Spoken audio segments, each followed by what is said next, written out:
on jaama yeɓiyankoɓe Pindi TV yewtere men koɗo galle sen mbi koɗo galle noon koɗo o ene foti arde o jooɗo o tawe kono ko sifa e nder sifaji hande woni sababu o koɗen gandi altine ɓennuɗo o mawɗo leydi Sénégal Bassirou Diomaye Diakhar Faye jaɓɓima gotal e terɗe ɗe ganduɗa ko tergal manggal joguiɓe humpito to banggue ngaluji président directeur général fedde wiyetede Andavov Mining Group ko fedde mawde jafoɗon mi anglais o so tawi ñawimi wona fanniyanke muɗum o jaɓɓimama ɓe gardugol Birame Souleye Diop mo ganduɗa kañum jogui ko fati caase e minuji e ko nandi hen ɗum noon adino lappol ngol joɗaniɓe ɗo ko Abdoul Aziz Yaya Sy Abdoul Aziz Sy mo ganduɗa komo haya law mo ganduɗa koye men jeeya ɗen jettamo ɗen jarnomo Mohamed Ndim Baba oɗo audience hol yiyandema e makko e saaha nde pelle kewɗe mbiyete yo gusto liggey mumen e saaha nde laamu woni seggude ɓeɗo kañen cuuɓa gaari jii mawɗo leydi ndi gaddi ko mawni gaddi ko heewi gam addude faggude e leydi Sénégal tawi ko ardiɓe ko Abdoul Aziz Yaya Sy mi salminima mawɗo Abou Diop effectivement no mbiruɗa ni eɗen gandi oɗon entreprise mo ganduɗa dillata ko e no ɓe mbiyatani ngallu leydi ha ɓuuri tengtude ko yiyete ko or ko entreprise noon mo ganduɗa ko ɓurɗo mawnude hande e aduna o sibu en jii eɓe mbaɗi représenté surtout to banggue Afrique banggue hirnaki mbiyan Afrique de l'Ouest eɓe tawe ko wayno toon to Côte d'Ivoire eɓe tawe toon to Burkina Faso mais eɓe tawe ɗo e Sénégal Sabodola ɓe jidiri e hoorejo leydi ndi no mbiɗa ni président Bassirou Diomaye Diakhar Faye gam kuccam ɗam ɓe jogui wonande fewde ɓamtare leydi Sénégal ɗum kadi ko hunde nde jonnoten e oɗo saaha mo gonɗen hande eɗen gandi leyɗele ɗe ɗo jarata ni crise mo ganduɗa ko taweteɗo hande e aduna walla e Afrique ha ɓuuri tengtude kadi ɗo e Sénégal ɗon ɗo huula yiya wonande en jii hande hewɓe ɓe ganduɗa ko multinational en nana doga leyɗele ɗe ko way noon wadde so tawi en dañi ɗeɗo jooman doole en ɓe ganduɗa hande ko arɓe e leydi ndi beele wawde wallude ɓamtare leydi Sénégal sibu oɗo entreprise mo ganduɗa ko Endeavour Mining Group ciftoren omo toon to Sabodola kadi omo ƴetti to banggue sa ƴeewi emploi walla mbiyen les employés ko abbi ujunnaji ɗiɗi emploi ɗum ko direct ɓe ganduɗa kene gollo hen sa ƴeewi kadi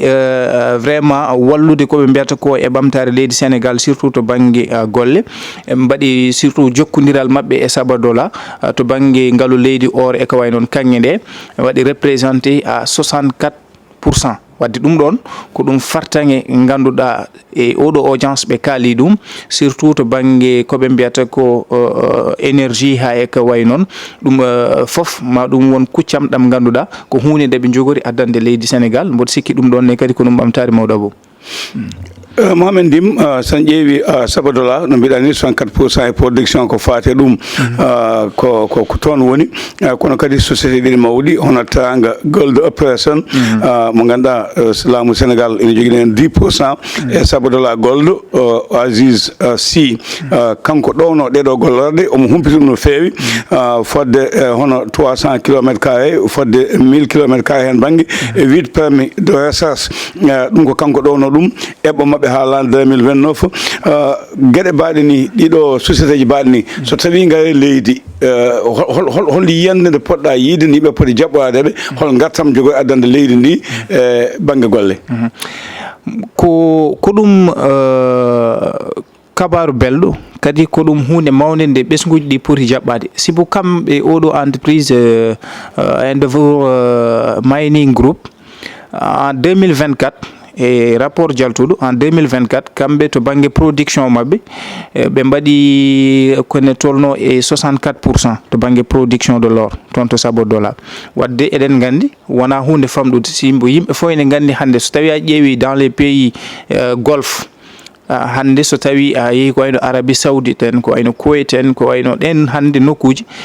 ene jeeya ko ɓamti ɗumen pétrole kono kadi ko yiyete ko kanŋe ene jeeya hen wadde ɗum ɗon so tawi Allah waɗi enen eɗen Allah ene lubri en ngaalu leydi ha ɓuuri tengtude or en dañi ɓeɗo ɓe ganduɗa te implantation mabɓe ɗo e Sénégal ko ene sappo e ɗiɗaɓo ɗo e Sénégal e aduna o foof wadde ɗum so ari foti ko jaɓɓede kono kadi en mbawi wadde créer des conditions d'épanouissement beele wawde wawlude jomumen webnitande ɗumen kono kadi ɓe kaɗan ɗon ɓe kaali to banggue wonande kuɓɓam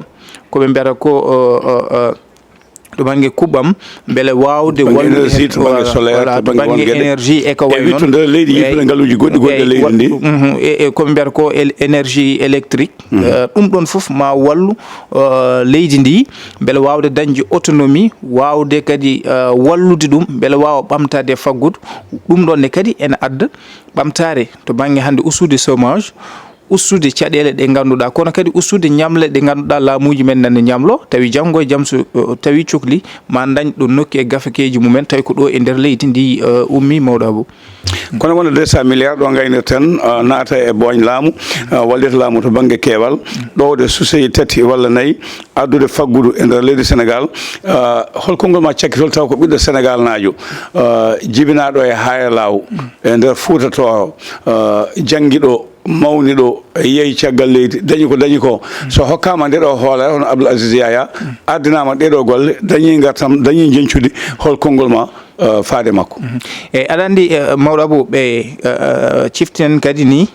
eɓe jogui des perspectives wonande ɗum ɗo ko eɓe jogori duusodirde e laamuji men eɓe jogori duusodirde e leydi Sénégal beele ɓe mbawa jooɗade ɓe mbawa kadi wallidde laamuji men vraiment ha mbawa dañde ɗum wona gartam fewde e leydi ndi mais également fewde ɓesguji leydi Sénégal kadi ko weeli hen ko koko mbiɗa ko so tawi ko ɓiɗɗo Sénégal najo ɓen ɓe ganduɗa koɓe mbiyata ko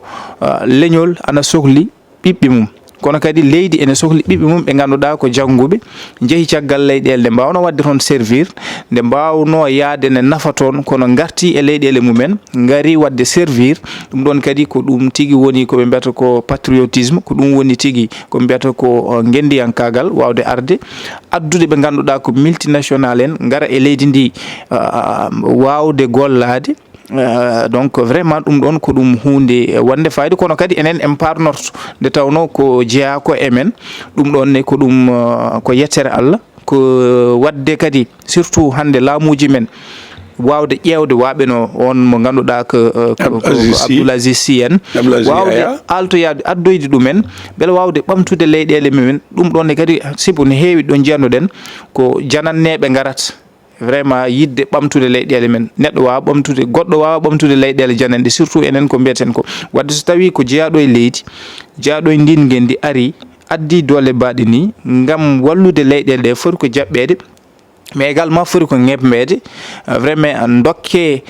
no ɓe mbiyata ni mbaɗene facilité beele jomumen mbawa vraiment rotade bagage mumen beele ɓamtare leydi Sénégal ɓamtare tawi kadi wonata ko no ɓe mbiyata ni développement durable mawɗo Abou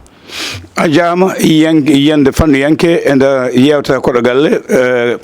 président directeur général Endeavour Mining Group